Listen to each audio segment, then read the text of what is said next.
everyone fine.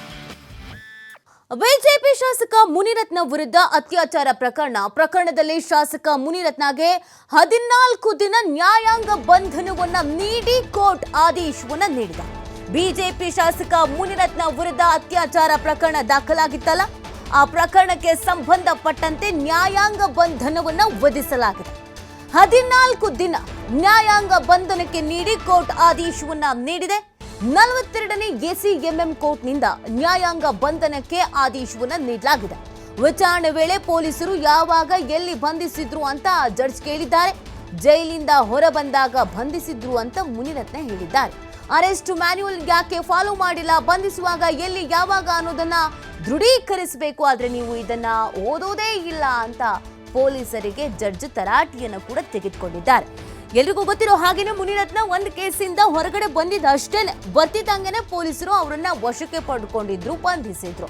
ಅದನ್ನ judge ಪ್ರಶ್ನೆ ಮಾಡಿದ್ದಾರೆ. ನಾರ್ಮಲ್ ಆಗಿ ಕೇಳ್ತಾರೆ, ಎಲ್ಲಿ ಬಂಧಿಸಿದ್ರು, ನಿಮ್ಮ ಮನೆಯವ್ರಿಗೆ ವಿಷಯ ಗೊತ್ತಿದ್ಯಾ ಅಂತ ನಾರ್ಮಲ್ ಆಗಿ ಕೇಳ್ತಾರೆ. ಅದೇ ತರ ಕೇಳಿದ್ದಾರೆ. ಆಗ ಅವರು ಹಿಂಗೆ ಹೊರಗಡೆ ಬರ್ತಾ ಇದ್ದ ಹಾಗೇನೆ ಬಂಧಿಸಿದ್ರು ಅಂತ ಹೇಳಿದ್ದಾರೆ. ಈ ಸಂದರ್ಭದಲ್ಲಿ ಒಂದಷ್ಟು ರೂಲ್ಸ್ ಅನ್ನ ಫಾಲೋ ಮಾಡಬೇಕಾಗತ್ತೆ. ಪೊಲೀಸರು ಎಲ್ಲಿ ಬಂಧಿಸಿದ್ವಿ, ಯಾವಾಗ ಬಂಧಿಸಿದ್ವಿ, ಎಷ್ಟೊತ್ತಿಗೆ ಬಂಧಿಸಿದ್ವಿ ಅಂತ ಅದನ್ನ ಫಾಲೋ ಮಾಡಿರ್ಲಿಲ್ಲ ಅಂತ ಕಾಣುತ್ತೆ. ಅದಕ್ಕೆ ತರಾಟೆಯನ್ನು ತೆಗೆದುಕೊಂಡಿದ್ದಾರೆ.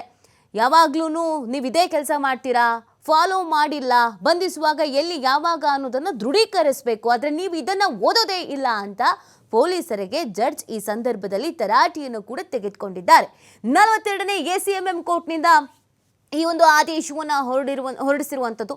14 ದಿನ ನ್ಯಾಯಾಂಗ ಬಂಧನಕ್ಕೆ ವಿಧಿಸಲಾಗಿದೆ. ಈ ಸಂದರ್ಭದಲ್ಲಿ ಜಡ್ಜ್ ಪ್ರಶ್ನೆಯನ್ನ ಮಾಡಿದ್ದಾರೆ ಮುನಿರತ್ನ ಅವರಿಗೆ, ಎಲ್ಲಿ ಯಾವಾಗ ಬಂಧಿಸಿದ್ರು ಅಂತ. ಅದಕ್ಕೆ ಅವರು ಉತ್ತರನೂ ಕೊಟ್ಟಿದ್ದಾರೆ. ಪೊಲೀಸರು ಒಂದಷ್ಟು ಫಾಲೋ ಅಪ್ ಮಾಡಿರಲಿಲ್ಲ ಅಂತ ಕಾಣಿಸುತ್ತೆ, ದೃಢೀಕರಿಸಿರ್ಲಿಲ್ಲ ಅಂತ ಕಾಣಿಸುತ್ತೆ. ಅದಕ್ಕೆ ತರಾಟೆಯನ್ನು ಕೂಡ ತೆಗೆದುಕೊಂಡಿದ್ದಾರೆ. ನೋಡಿ, ಮುನಿರತ್ನ ಆಲ್ರೆಡಿ ಒಂದು ಕೇಸ್ನಲ್ಲಿ ಒಳಗೆ ಹೋಗಿ ಹೊರಗೆ ಬಂದಿದ್ದಷ್ಟೇನೆ. ಅಟ್ರಾಸಿಟಿ ಕೇಸ್ ಇತ್ತು, ಅವ್ರ ಮೇಲೆ ಜಾಮೀನು ಕೂಡ ಸಿಕ್ಕಿತ್ತು. ಹೊರಗಡೆ ಬರ್ತಾ ಇದ್ದ ಹಾಗೇನೆ ಇನ್ನೊಂದು ಆಘಾತ ಎದುರಾಗಿದ್ದು, ಲೈಂಗಿಕ ದೌರ್ಜನ್ಯ ಅತ್ಯಾಚಾರ ಪ್ರಕರಣ ಇವ್ರ ಮೇಲೆ ದಾಖಲಾಗಿತ್ತು. ಈ ಪ್ರಕರಣಕ್ಕೆ ಸಂಬಂಧಪಟ್ಟಂತೆ ಸಂತ್ರಸ್ತೆ ಕೊಟ್ಟಂತ ಸ್ಟೇಟ್ಮೆಂಟ್ ಆಧಾರದ ಮೇಲೆ ಸಾಕಷ್ಟು ಸೆಕ್ಷನ್ಗಳನ್ನು ಹಾಕಲಾಗಿತ್ತು. ಆ ಕಾರಣಕ್ಕಾಗಿ ಅವರನ್ನ ಅರೆಸ್ಟು ಮಾಡಲಾಗಿತ್ತು. ಸೊ ಅದಾದ ನಂತರ ಅವರನ್ನ ಮೆಡಿಕಲ್ ಚೆಕಪ್ಗೆ ಒಳಪಡಿಸಲಾಗಿತ್ತು. ಕೋರ್ಟ್ಗೆ ಹಾಜರುಪಡಿಸಿದ್ದಾರೆ. ತನಿಖೆ ನಡೆಸಬೇಕಾಗಿದೆ, ತನಿಖೆ ನಡೆಸೋದು ಬಾಕಿ ಇದೆ. ಈ ಪ್ರಕರಣದಲ್ಲಿ ಸಾಕಷ್ಟು ತನಿಖೆಯನ್ನ ಮಾಡಬೇಕಾಗಿದೆ. ಸ್ಥಳ ಮಹಾಜರು ಮಾಡಬೇಕು, ಮೆಡಿಕಲ್ ಟೆಸ್ಟ್ ಮಾಡಬೇಕು, ಸಾಕ್ಷಿಗಳನ್ನು ಕಲೆ ಹಾಕಬೇಕು, ಟೆಕ್ನಿಕಲ್ ಎವಿಡೆನ್ಸ್ ಅನ್ನ ಕಲೆ ಹಾಕಬೇಕು. ಸೊ ಈ ಎಲ್ಲದರ ಹಿನ್ನೆಲೆಯಲ್ಲಿ ಪೊಲೀಸರು ಆಬ್ವಿಯಸ್ಲಿ ನಮಗೆ ಅವಶ್ಯಕತೆ ಇದೆ ಅನ್ನೋದನ್ನು ಕೇಳಿದ್ದಾರೆ. ಅದಾದ ನಂತರ 14 ದಿನ ನ್ಯಾಯಾಂಗ ಬಂಧನವನ್ನ ವಿಧಿಸಲಾಗಿದೆ. ಈ ಮುಖಾಂತರವಾಗಿ ಮುನಿರತ್ನಗೆ ಇದೊಂದು ಸಂಕಷ್ಟ, ಹೊಸದಾದಂಥ ಸಂಕಷ್ಟ ಎದುರಾಗಿರೋದು. ಇದರಲ್ಲಿ ಯಾವ ತರ ಕಾನೂನು ಹೋರಾಟ ಮಾಡ್ತಾರೆ, ಈ 14 ದಿನದಲ್ಲಿ ಸ್ಥಳ ಮಹಾಜರಿಗೆ ಇವ್ರನ್ನು ಕೂಡ ಕರ್ಕೊಂಡು ಹೋಗ್ಲಾಗತ್ತೆ. ಸೊ ಇದೆಲ್ಲವೂ ಕೂಡ ಸಾಕಷ್ಟು ಕುತೂಹಲಕ್ಕೆ ಕಾರಣವಾಗ್ತಾ ಇದೆ, ಸಾಕಷ್ಟು ಮಹತ್ವವನ್ನು ಕೂಡ ಪಡ್ಕೊಳ್ತಾ ಇದೆ. ರಾಜ್ಯದಲ್ಲಿ back to back high profile ಕೇಸಸ್ಗಳನ್ನು ನಾವು ಗಮನಿಸ್ತಾ ಇದ್ದೀವಿ.